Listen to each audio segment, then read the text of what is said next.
కొద్దిమంది నిపుణులు చెప్పేది అంటే ఒకవేళ అమెరికాలో కాకపోయినప్పటికీ కూడా చాలా కంపెనీలు ఇండియాలో కూడా ఉన్నాయి. ఇన్ఫోసిస్ కావచ్చు, గూగుల్ కావచ్చు, యాపిల్ కావచ్చు, ఇట్లాంటి కంపెనీలు. సో ఇక్కడే అక్కడ నుంచి ఇక్కడ ఉండి పని చేయిస్తారు, అట్లాంటిది కూడా ఉంటుంది. ఇది నష్టం అమెరికాకే అనేది ఎంతవరకు కరెక్ట్ ఇది? సో అవుట్ సోర్సింగ్ అన్నది it has been there ever since IT boom has happened అండి. సో ఇండియాలో వర్క్ చేపిద్దాము, చాలా పెద్ద పెద్ద కంపెనీస్ ఇప్పుడు ఇండియాలో క్యాంపసెస్ పెడుతున్నాయి, అక్కడే రిక్రూట్మెంట్స్ చేసుకుంటున్నారు. They are adding a lot of value to Indian IT sector. కానీ అల్టిమేట్ బెనిఫిట్ యుఎస్ కే వస్తుంది.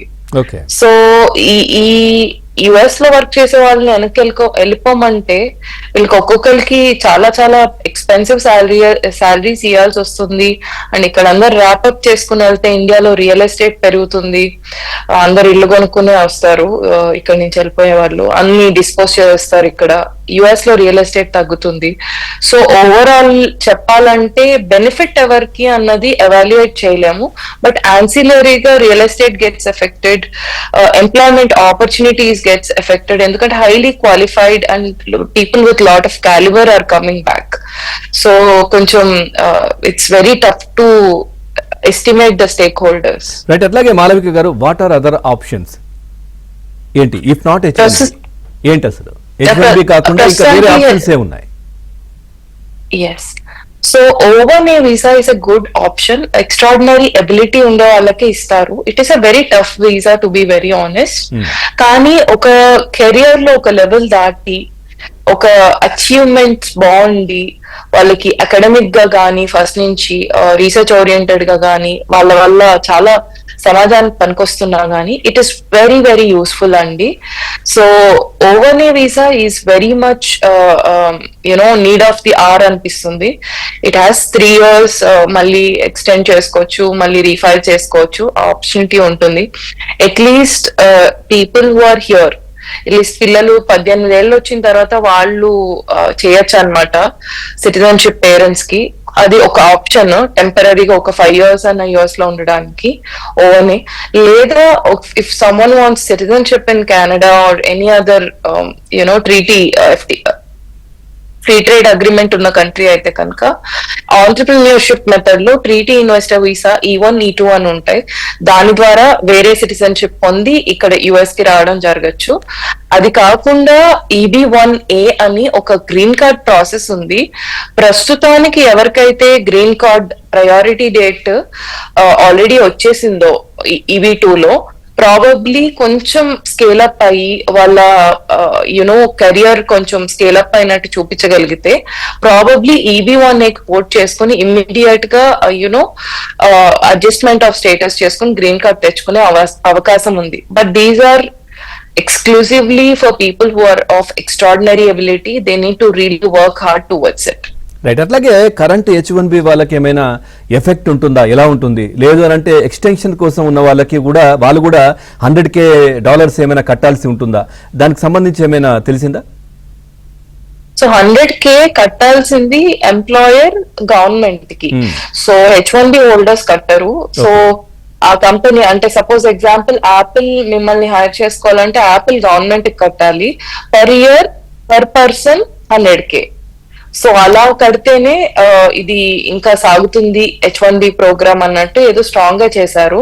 ప్రివైలింగ్ వేజ్ రేట్ అంటే ప్రస్తుతానికున్న మీడియం వేజ్ ఏదైతే ఉందో అది కూడా కొంచెం హైయర్ గా చూపియాలి.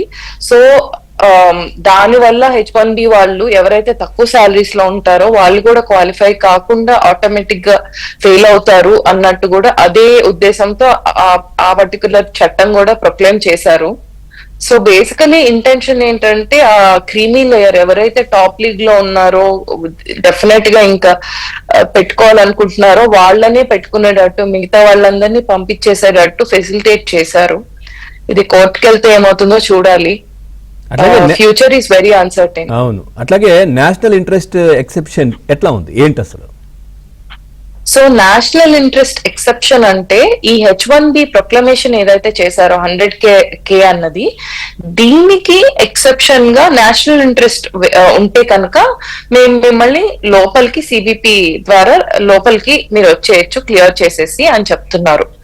దీనికి ప్రూవ్ చేసుకోవాల్సింది ఏంటంటే మీరు పనిచేసే డొమైన్ ఏదైతే ఉంటుందో మీ వర్క్ ఏదైతే ఉంటుందో అది ఈ నేషన్ కి బాగా పనికొస్తుంది అని ప్రూవ్ చేసుకోవాలి.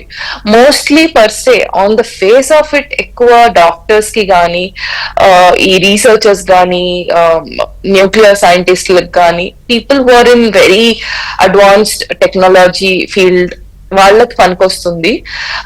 But people who are in general software engineers అలా నేషనల్ ఇంట్రెస్ట్ లో వాళ్ళు పడతారా లేదా అంది it is very ambiguous. And ఇక్కడ వాళ్ళు ఇచ్చిన ప్రొక్లమైజేషన్ లో కూడా చెప్పిన ఇన్ఫర్మేషన్ ఏంటంటే నేషనల్ ఇంట్రెస్ట్ ప్రూవ్ చేయాల్సింది ఎంప్లాయర్ గవర్నమెంట్ కి. సో సిబిపి అడిగినప్పుడు గవర్నమెంట్ కి మీరు ప్రూవ్ చేశారా లేరా అని అడుగుతారు కానీ మీ ఉద్యోగం ఏంటి, అది దేశానికి పనికొస్తుందని అడగకపోవచ్చు questions. So it's very complicated at this moment. Right. అట్లాగే ఇందాక మీరు అన్నట్టుగా మనం మొన్న వార్తలు కూడా చూస్తున్నాం, ఏఐ టెక్నాలజీకి సంబంధించి కావచ్చు, దిగ్గజ కంపెనీ టెక్ కంపెనీలతో కూడా ట్రంప్ మీటింగ్ పెట్టుకున్నారు. సో దాంట్లో కూడా వాళ్ళకి ఆల్రెడీ అప్పుడు చెప్పుంటారా సో ఇట్లా చేయాలనుకుంటున్నానని? ఐ డోంట్ నో అండి. అంటే అక్కడ మినిట్స్ ఆఫ్ ది మీటింగ్ ఎక్కడ రిలీజ్ చేసినట్టు లేరు. బట్ ఓవరాల్ గా ప్రతి కంపెనీని మీరు ఎన్ని $1 బిలియన్ ఇస్తారు, అమెరికాలో ఎక్కడ ప్లాంట్ పెడతారు, ఇలాంటి క్వశ్చన్స్. అంటే ఎంత how much are you pooling inside USA అన్నదే క్వశ్చన్. H1B వర్కర్స్ గురించి పెద్ద వచ్చింది అని ఎక్కడ మాటలు నాకు వినపడలేదు. And Trump basically Elon Musk ఎక్కువ సపోర్ట్ చేశారు H1B బ్యాక్లాగ్ కి వాటికి వీటికి.